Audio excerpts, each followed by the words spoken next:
বিসমিল্লাহির রহমানির রহিম। শুরু করতেছি মহান রাব্বুল আলামিনের নামে।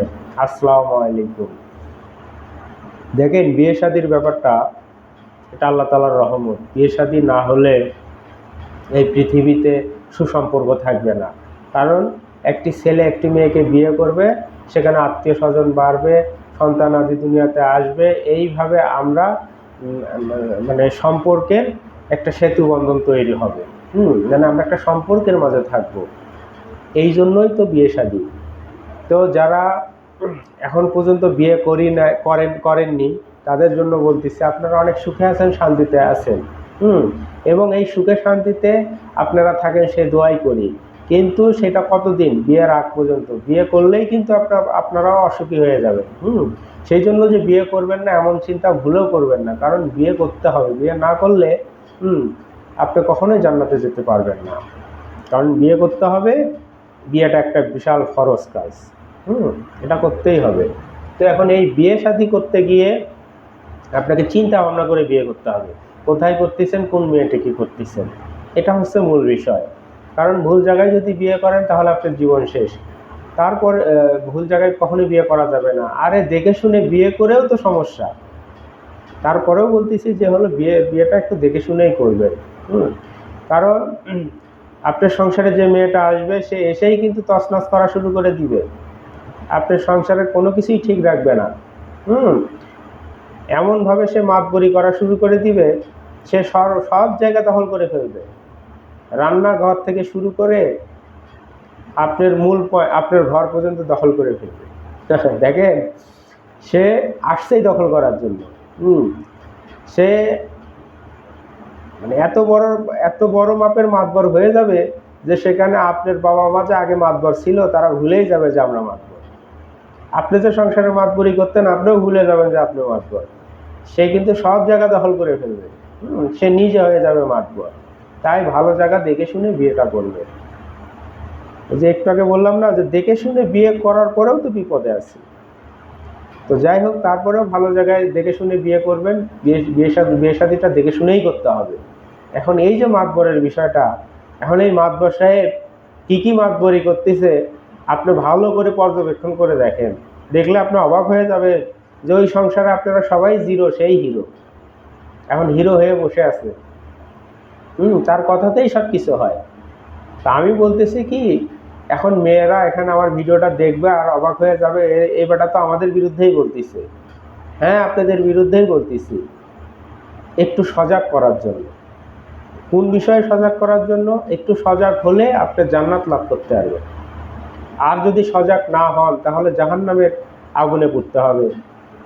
তাই বলতেছি বোন,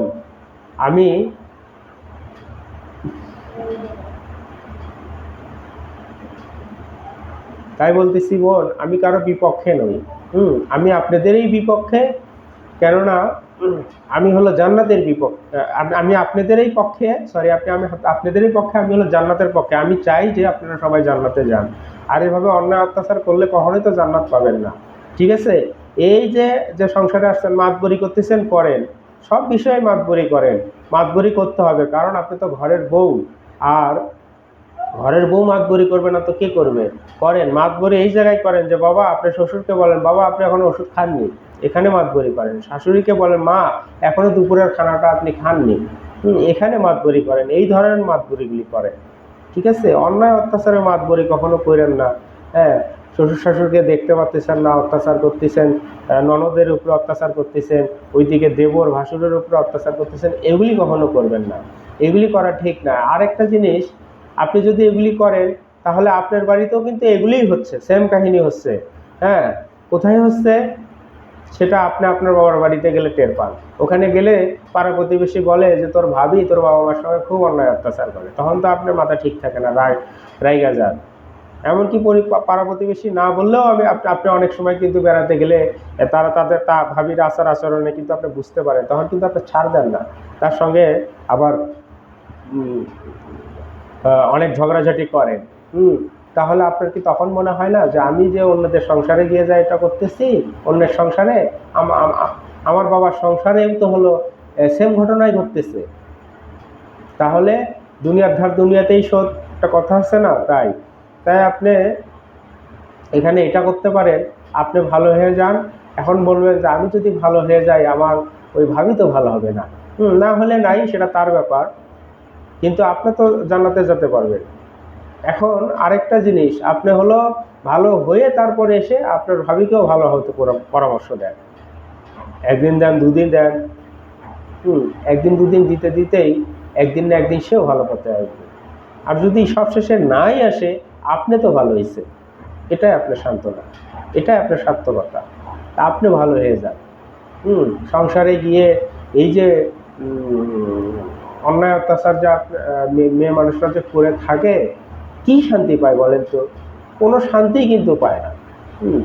সেও কিন্তু বিভিন্নভাবে অশান্তিতে থাকে। আল্লাহ পাক তার রোগ ব্যাধি দেয়, বিভিন্ন টেনশনে রাখে। হ্যাঁ, দেখবেন শান্তি কখনো আসে না। মন যখন কিনা পরিষ্কার হয়ে যাবে, ঈমান আনবে এবং স্বামীর সংসারকে ভালোভাবে দেখবে এবং শ্বশুর শাশুড়িকে ভালোবাসবে, দেখবেন সহজে অসুখ বিসুখ হবে না, মনে অত অশান্তি থাকবে না, সবসময় আনন্দ ফিল করবে, ভালো লাগবে। ঠিক আছে, একটা ভালো হলে ভালো লাগবে, আর খারাপ হলে খারাপই লাগবে, এটাই চরম সত্য কথা। তারপরে আমরা মানে এই জিনিসটা বুঝি না। তাই আমি বলবো যে ভালো হয়ে যান, ভালো হয়ে যান, ভালো থাকেন। আমি আপনাদের বিপক্ষে বলতে আসি নাই, আপনাদের পক্ষেই বলতে আসছি। কিভাবে পক্ষে বলতে আসছি? এভাবে বললে আপনি জান্নাতে যে যেতে পারবেন, এটাই তো হলো পরম পাওয়া। আমরা মুসলমান হিসাবে জান্নাতের আশাই তো আমরা সবাই করি। আর এগুলি করলে কি কখনো জান্নাতে পারবেন? যতই নামাজ রোজা করেন, হজ জাকাত দেন, লাভ কি? আপনি তো এগুলা করতেছেন, এগুলি করলে তো লাভ হবে না। তাই বলতেছে কি যে ভালো হয়ে যান, এই ভালো হয়ে যান, ভালো হয়ে যান বারবার কেন বলতেছি?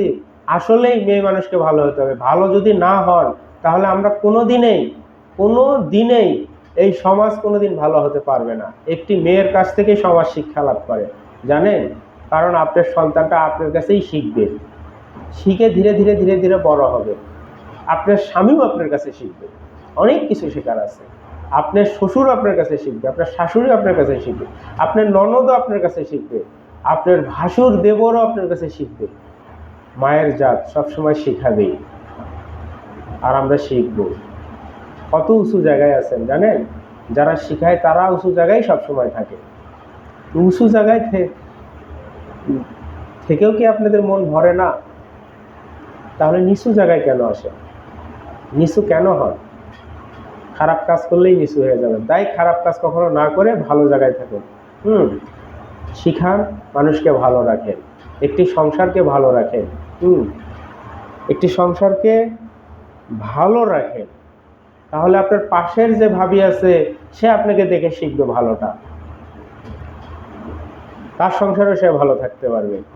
যদি না শিখে, তাকে শিখান। আপনি এই দায়িত্বটা নেন আজকে থেকে।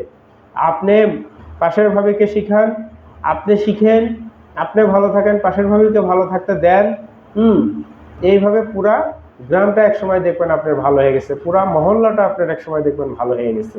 ভালো হয়ে গেলে শুধু ভালোটাই হতে থাকবে। আপনারাই পারেন সমাজটাকে চেঞ্জ করতে। কারণ আমরা তো পুরুষ মানুষ, কাজে ব্যস্ত থাকি, বিভিন্ন কাজের টেনশনে থাকি, বিভিন্ন চাপে থাকি। হ্যাঁ, আমরা আসলে কাউকে কখনো শিখাতে পারি না বা শেখাতে যাইও না। তা আমরা তো কখনো ব্যস্ত থাকি। তা আপনারাই শিখান, ভালোভাবে শিখান, এমন কিছু শিখান যা শিখে আপনার ভাবি, পাশের ভাবির ভাবি, অন্যরা যেন ভালো হয়ে যায়, ভালো থাকে। আল্লাহ হাফেজ, এটাই বলছিলাম। ভালো থাকবেন।